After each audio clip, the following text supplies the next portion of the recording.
And the scene is set in the downtown area of New Sarum as Alistair Vestas makes his way to a meeting with the bookkeeper of Club Deep, whom he has arranged a meeting with. He exits a cab, looks onto a building, an apartment, a place with various small offices. He enters through the door, sees an elevator, and on the elevator is various businesses on the buttons, various places, but he knows the one he is going to press for Mr. Finch. He pushes the button and the elevator goes up.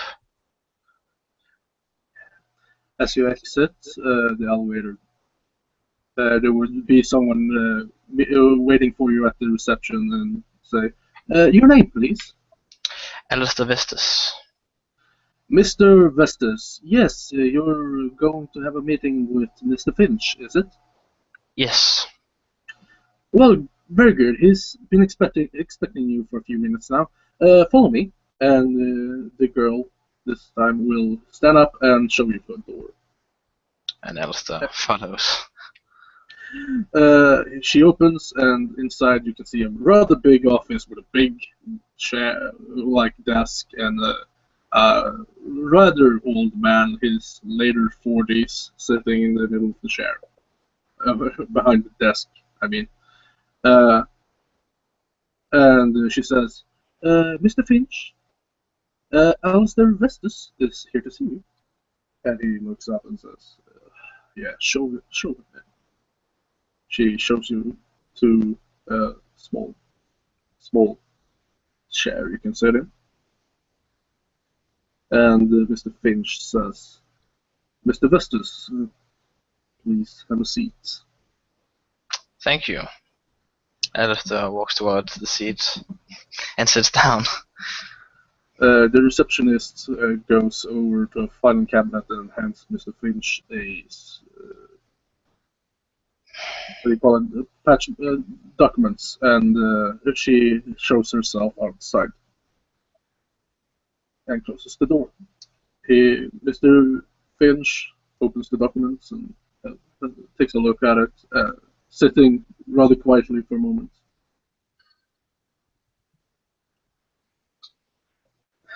And then he looks up to you.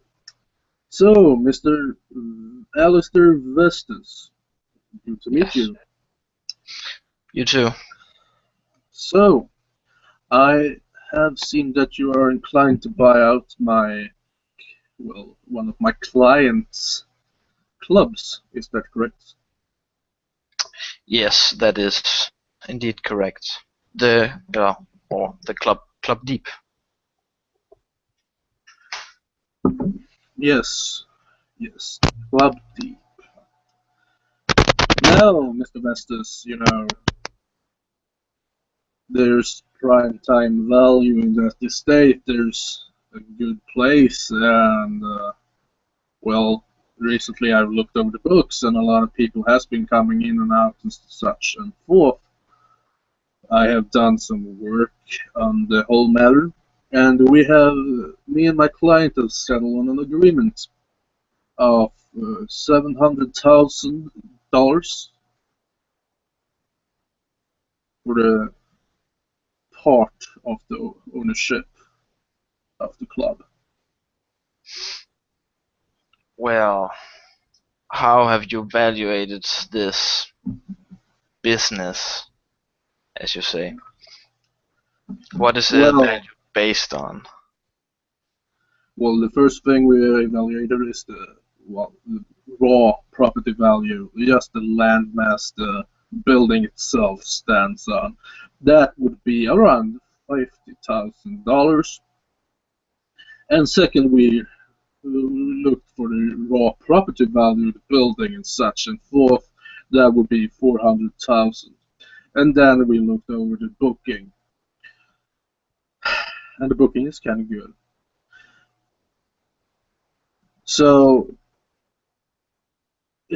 my client is willing to sell a big part of his business, 49% to your organization, so you to say. So he wants a partnership. That is correct. I see.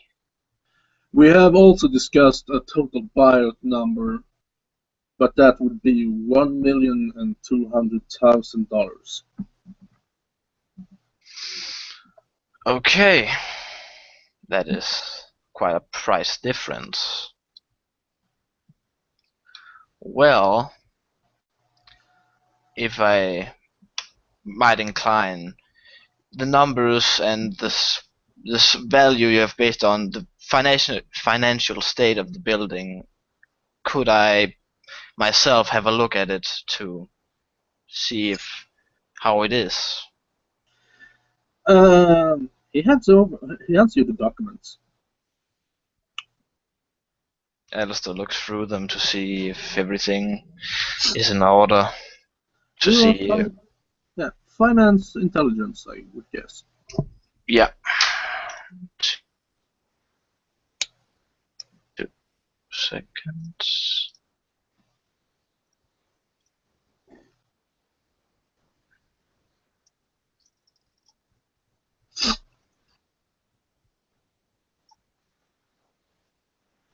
The DC being 6.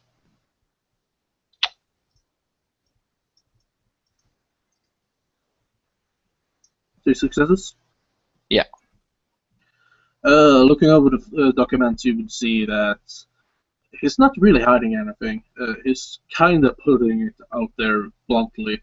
You could see there's some uh, parts where he said, well, this number can go up by 50,000 and stuff like that. But, it's not totally out of the ballpark in the numbers department. But he's kind of taking it a bit overpriced.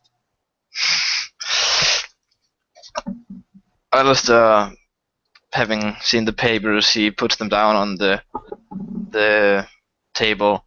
Well, Mr. Finch, as I can see in these papers, you might be overestimating the property value a bit, and not too much, but still to a marginal degree. Alistair points to some numbers here, here, here. Oh, but Mr. Vestus, my client has put a lot of time into his business, and time takes money. Time is money. And my client felt inclined to have some of his time paid to him for his selling of his business, so to say. He was one of the original owners and built very much of this club for himself. He feels inclined to have his part of the share, so to say, and he is giving you a big sum. And there is also a lot of money income he will lose.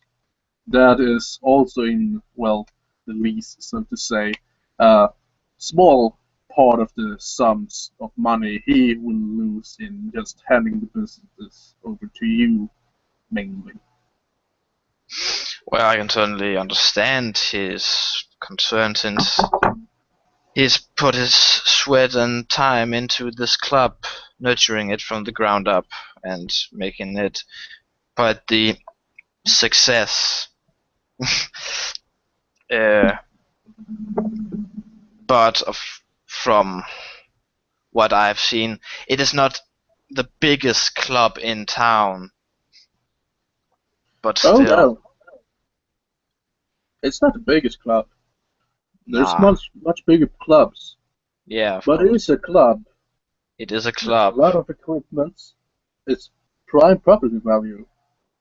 And there is a big income of money coming through it. An income my client would lose a big sum of just by selling a big percentage of the business to you or selling the whole percentage.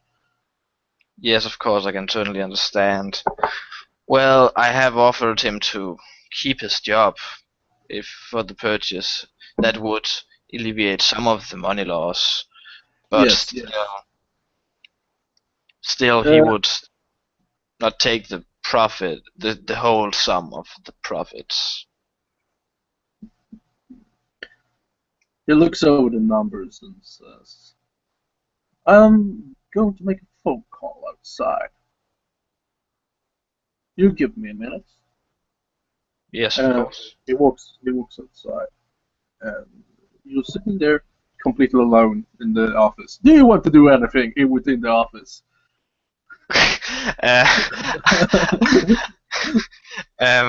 Well, I can't. This guy probably knows the numbers. I can't fix them. I burned the office down. Yeah, just asking. No. Nah, I was just things. Sits pondering who he possibly could be calling. And after a few minutes, the man walks in once more. Well, Mr. Vestus, I have been speaking to my client. My client is inclined to lower the price by 100,000. That will be 60,000 for the part-time and 1,100,000 for the full ownership of the club. I see. Well, that is certainly a better price on my part. Before we move on, I have to know if you are. What's the word? Do you have any? If I were to take over the business, do you have any contracts I would need to adhere to? Like, do you have taken loans for the business? Have you made any promises, contracts, etc.? He puts a contract on the table, just like that. No, two actually. And you could be rolling law plus intelligence to read those. Yeah.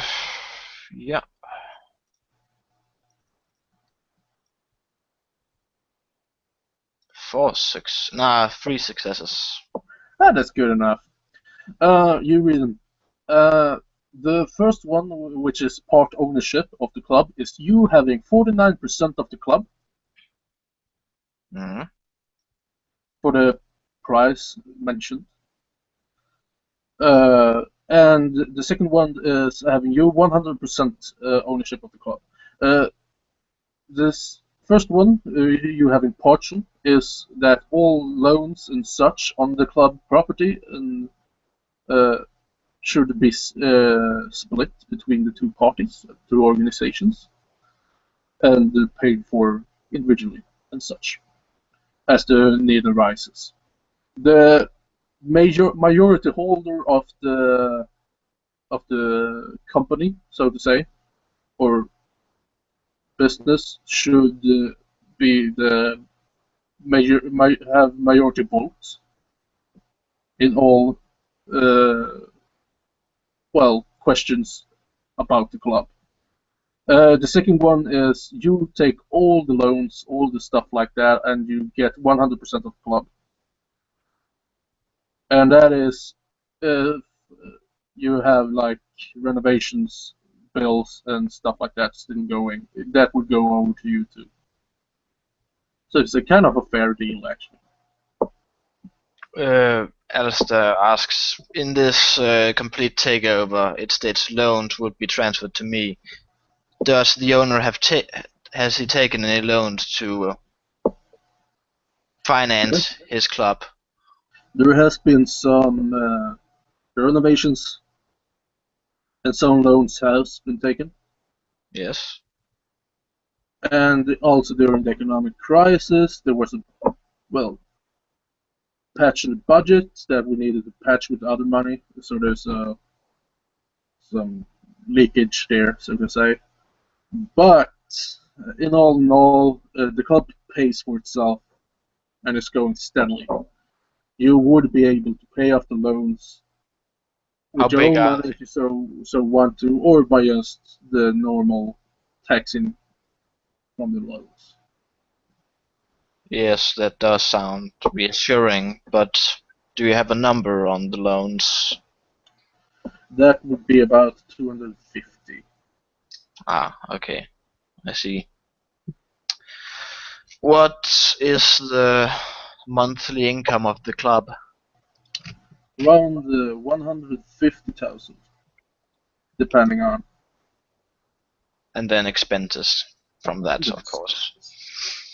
Um, do you have any companies you have agreements with certain companies who deliver drinks, services to you, which would be transferred as well? We have a small business with some few alcoholic companies, but nothing major. We buy mostly whatever the owner wants. Of course. Mm, But else- it's what sells, Mr. Vestas, that gets sold in our club. yeah, why keep products that doesn't sell? That would be stupid. Mm, do you have anything else to add? Anything else of importance? Nothing really. These are the terms me and my client agreed on. My client is fine with these offers, unless you have a counter offer. And well, this includes and it points to a bit in the contract that that should be there. That the current owner keeps his current position Yes. as manager of the club. Yes, of course. I have already discussed that with him, as well as the other employees can stay, so they don't have to fear for loss of their job. Well, it's not our business to look over that or all of our employees keep their jobs. I'm looking out for me, my business, and my client's business. His employees can talk to their own lawyers. Yes. And you feel an ooze of douchebagness. Yes. As it is in the corporate world. Yes. Well, from the looks of things, the prices are still a little high, but you do make a good point in in convincing me that this is reasonable. Alistair looks at Mr. Finch. He will try to mesmerize him, implanting false thoughts into his head. Oh no! Oh no! Let's see. Let's see. Do you have the rules up for that? I have the book besides me. Just look it up so we know the exact rules for that. The books. No.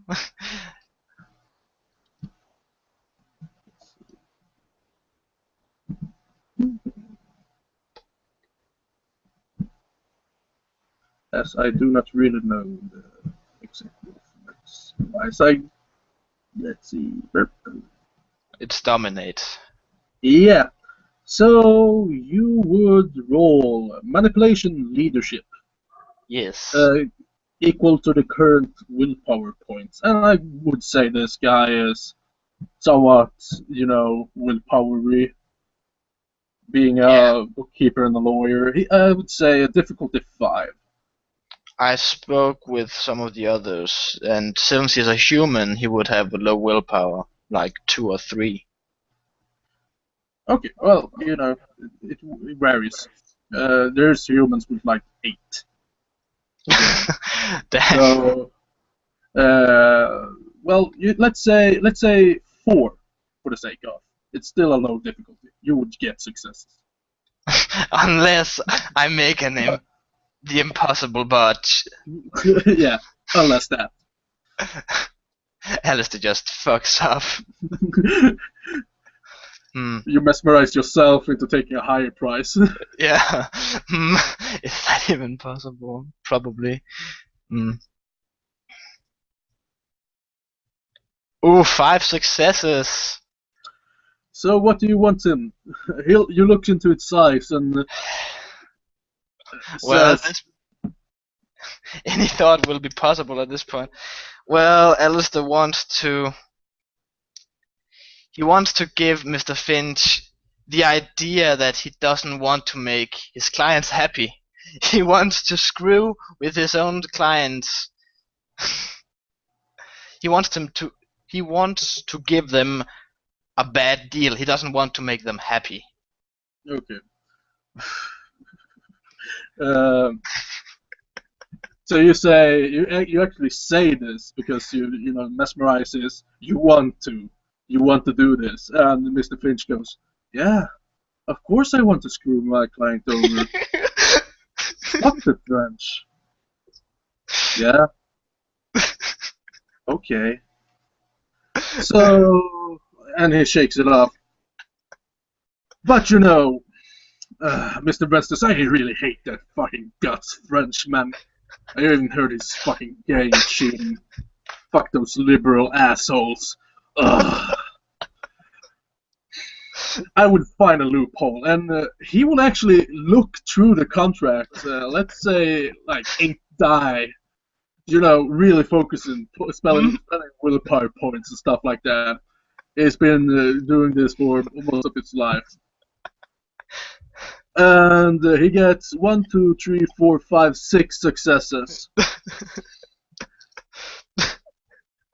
He actually finds a loophole that's in the contract that says more or less you can have the entire place, I guess, you know, like from rewriting it and having the bookkeeper and lawyer perspective and stuff like that. You can have a real good price of 600,000, and you would get rid of the current owner, and you could do whatever you fucking please with the place. As Alistair hears this deal, he's inclined to agree with the offer Mr. Finch gives him. But I would say this would, I think, if you have high humanity, this would be a breach of like 7 or something. He has humanity. 6. Okay, maybe not. You know, intentional. You're really fucking with the guy. You would screw him over, and he would, and let's say the loans transfer over. I guess. Yeah, sure. So you would ruin the guy, I think. You would still keep his job. You wouldn't just lose everything. I know. But you would fuck him over. Yeah, a bit.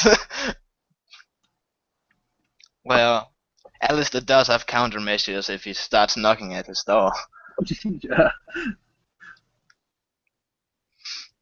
So yeah, he gives you this option. Alistair likes this option very much. I guess you write and sign the document then. Yeah, in Alistair's name, of course.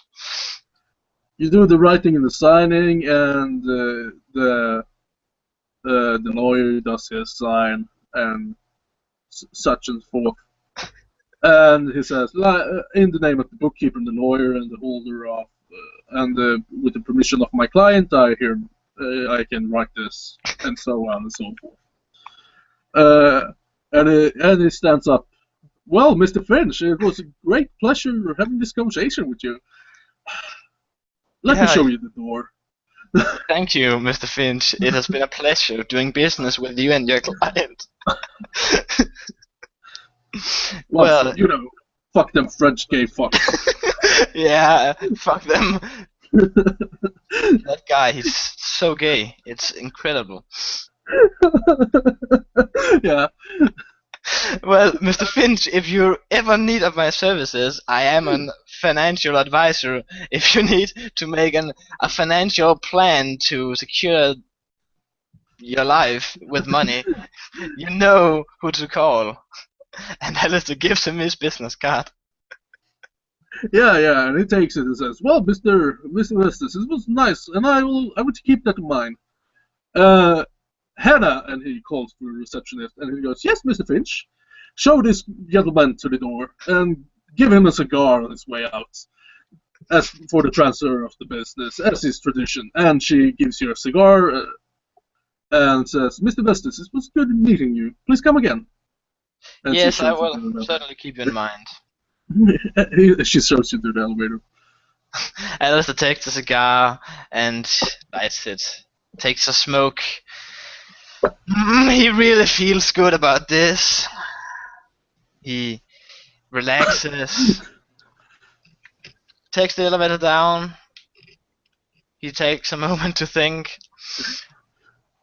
Takes out a piece of paper, a notebook. Kind of makes a check at a point. Well, that objective's done. Guess I'll have to manage a club from now on. And this is where we close the scene. Yes.